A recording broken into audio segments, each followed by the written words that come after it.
Hello everyone and welcome back to the good stuff. We are continuing our 1858 match between Thomas Wilson Barnes and Paul Charles Morphy. In the previous game, Barnes defeated Paul Morphy by playing f6 on the first move, so naturally we want to see what happens in the next game. And this is one such game, also a very enjoyable one, so let's just dive straight into it. This time Barnes with the white pieces opens with e4.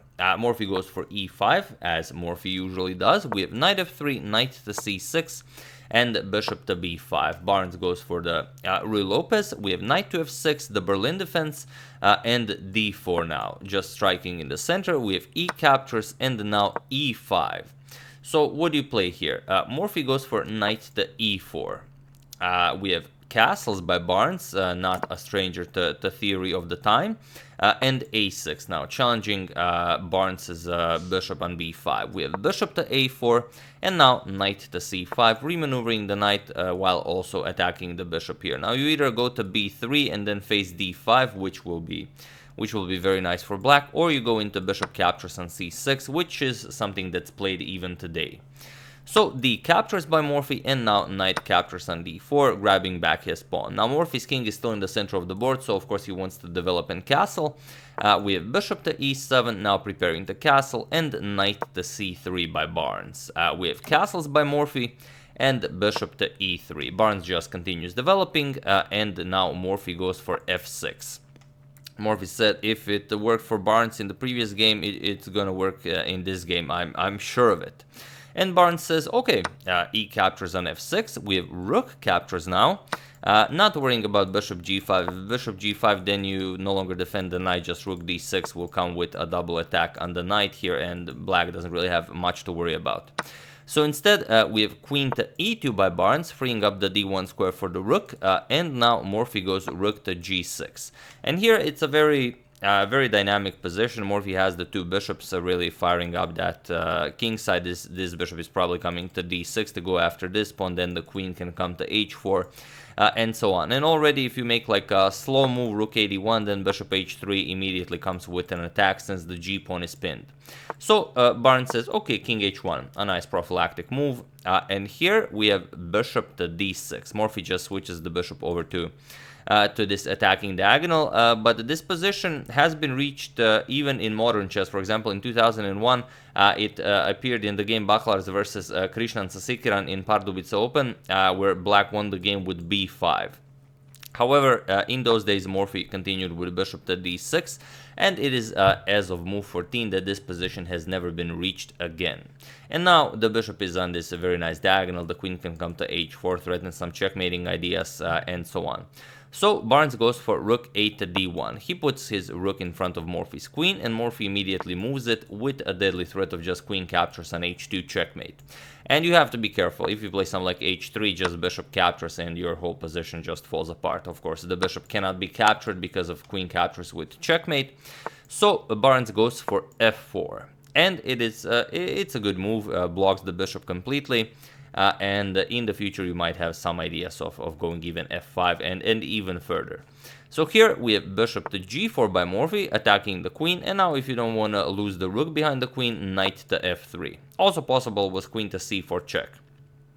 So queen to h5, now putting more pressure on that knight and on the queen, but just bishop captures on c5. And you have to be careful, like rook to h6 is coming with the threat of just removing the defender of the h2 square, which will force Barnes to make further concessions on his kingside defenses. So here Barnes comes up with bishop captures on c5, and it is in fact the strongest move recommended by the engine. Morphy captures back, bishop captures, and now knight to e4. This is how he brings back the knight into the attack. Attacking the bishop, so Morphy of course doesn't want to lose it. He goes bishop to b6, and now knight e to g5. Here Barnes created a very deadly threat, which I'm certain most of you can see. But just in case, let's pretend Morphy played something like rook to f8. Do you see how Barnes wins the game on the spot? Even take a few seconds while I give you a few seconds to pause the video. So congratulations to everyone who immediately found the smothered mate, and just in case someone just wants to enjoy the show, it's queen c4 check, and now there's nothing much to be done. You can either give up material with bishop e6, but that just loses material without any compensation, or you go for the absolute best smothered mate, a double check now from the knight and the queen. Your only move is this, then you sacrifice the queen, captures, and of course knight f7. Delivers checkmate, just in case some of you have never seen this one. But this is the threat, and Morphy plays h6. He makes some room for his king on h7. And okay, we have queen to c4 by Barnes. This comes with check, king h8, and knight to f7 check now, preparing to shift the knight over to e5. Now king h7, as Morphy created this square for the king.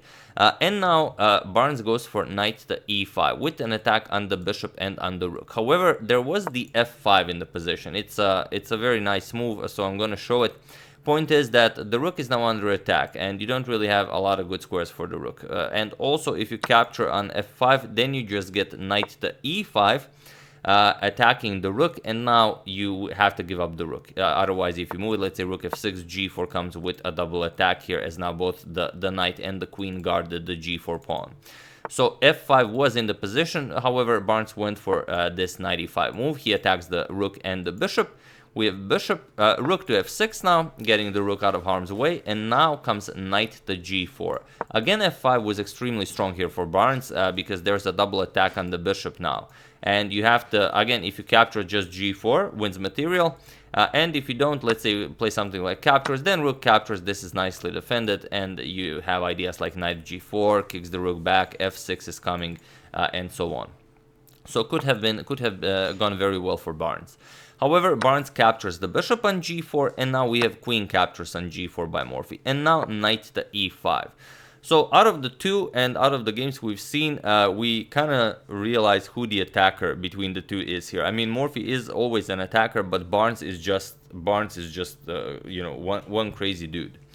So we have queen to e6 now. Morphy offers a trade of queens, as well, he is behind you know, in the controlled space, so he really wants to get the queens off the board, but Barnes refuses. Queen e4 check, so Morphy blocks again, and now Barnes captures. Otherwise, if you move the queen to some sort of a silly square, you might lose the c2 pawn, and so on. So here Barnes trades, we have rook captures, and now g4, pushing Morphy's rook back. We have rook to f6, and now f5, creating a nice outpost for the knight on g6. And restricting the movement of this rook, of course. So Morphy brings the other rook into the game, but now knight to g6. And here's a very fun moment in the game. Here, when I was checking out the game for the first time, I thought, yeah, you definitely don't want to play something like rook to e2, because then rook to d8 comes and you have a lot of problems on your back rank. But the funny thing is, this is exactly what Morphy plays. Morphy says activity above all. And he actually invites Barnes to go rook to d8, which Barnes does. So Barnes goes rook to d8, and he threatens mate in 1. And the only thing for Morphy left is to give up the exchange here, which is what Morphy does. So rook captures, we have f captures with check, king captures, and now rook to d7. Here, Barnes is preparing rook to f7, followed by captures, and, well, just an all-out onslaught towards the black king. So here, rook captures on c2. Very important to start grabbing those pawns. We have rook f to f7, and now Morphy just defends it with bishop to d4, and it's a critical move, because now the pawn is defended and you cannot capture it because Morphy just wins back the rook. So really crazy stuff. So Barnes starts grabbing the pawns, rook captures on c7, but Morphy does the same while also kind of defending, but not really. So Barnes captures on b7, and we have rook captures on a2, and all of a sudden Morphy's still down the exchange, but he's up 2 pawns. So what can Barnes do about this? Barnes goes for h4. He wants to somehow constrict the movement of the black king, and he is successful in doing so. So if Barnes somehow gets close to the king with those rooks, it could be dangerous. However, with the dark square bishop guarding this g7 pawn, it's very unlikely that this will happen. So Morphy just starts pushing his pass pawn. We have a7 by Morphy, and now h5 check. We have king to g5, and now it's already getting very dangerous. If this king comes all the way here, and the bishop guards the g1 square, then rook to h2 could be some sort of a checkmate. So here Barnes, well, again, for the lack of a better move, decides to give back the exchange. So rook captures on g7, but Morphy says, I'm not interested in your rook. He just goes king h4. And now what do you play here?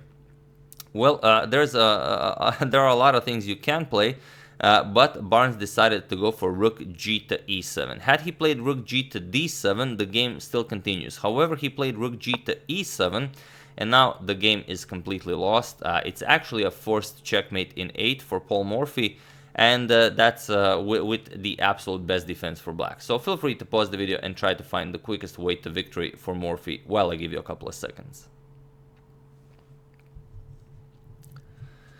So for those of you who were able to do it, congratulations on looking on the other side of the board. And for those of you who just want to enjoy the show, it's not king h3. If you play king h3, just rook b3 check forces the king back. So you don't have this nice checkmate. But you're not completely wrong if you were thinking king h3, because you want to prepare king h3. And the way you prepare king h3 is by playing a4. And this is what Morphy played. And it was in this position that Thomas Wilson Barnes resigned the game.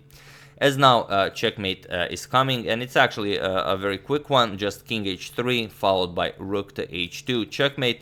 However, with best defense, it's actually now with a4 played a forced checkmate in 7. So how white could force this is to play some funny moves like rook b3. He can give up a rook, but it's not the greatest of defenses. But it is funny, so we'll show it. So he can grab it, and now he puts the other rook here. He still needs access to the b3 square. If king h3, he wants to kick it away with rook captures. But now we get b2, and now again we have some very nice ideas here. So now rook b4. And we have c5 now, attacking the rook. So again, you can't capture this because just b1, queen or rook delivers checkmate. So rook to b6, let's say, and now comes c4. And now with c4 played, again, you gain control of the b3 square, and now it's game over. Whatever black plays, let's say rook b7. Now you go king h3, and that's it. Now white again needs to give up the rook with check. We will capture this. And now it's almost stalemate as the king and the bishop are doing a nice job of boxing in the white king, but white has this g5 move, unfortunately. And then, well, pretty much anything here is mate. You can play this, you can play this, you can bring a queen, you can bring a rook into the game. It's all checkmate.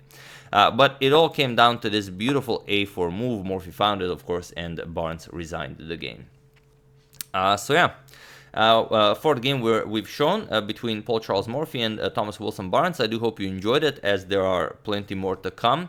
Not all games were recorded, if you remember me saying that, but those that are very exciting, and we are going to show most of them. And if by any chance you are new to the Paul Morphy saga, there's always a link in the description that you can just start the entire saga from the beginning, so you don't miss anything on the great genius that is Paul Charles Morphy.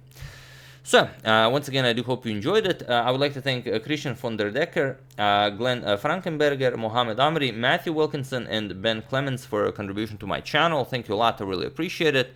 As usual, you can check two of my previous videos here. Thank you for watching, and I will see you soon, continuing the coverage of the Paul Morphy saga, checking up on your wonderful suggestions, and whatever else happens in the chess world. Thank you all, I will see you soon, and have an excellent rest of your day. Oh, and sorry about the weird sounds in the previous video. I forgot to turn off the notification on OBS. That's why it happened. See you soon.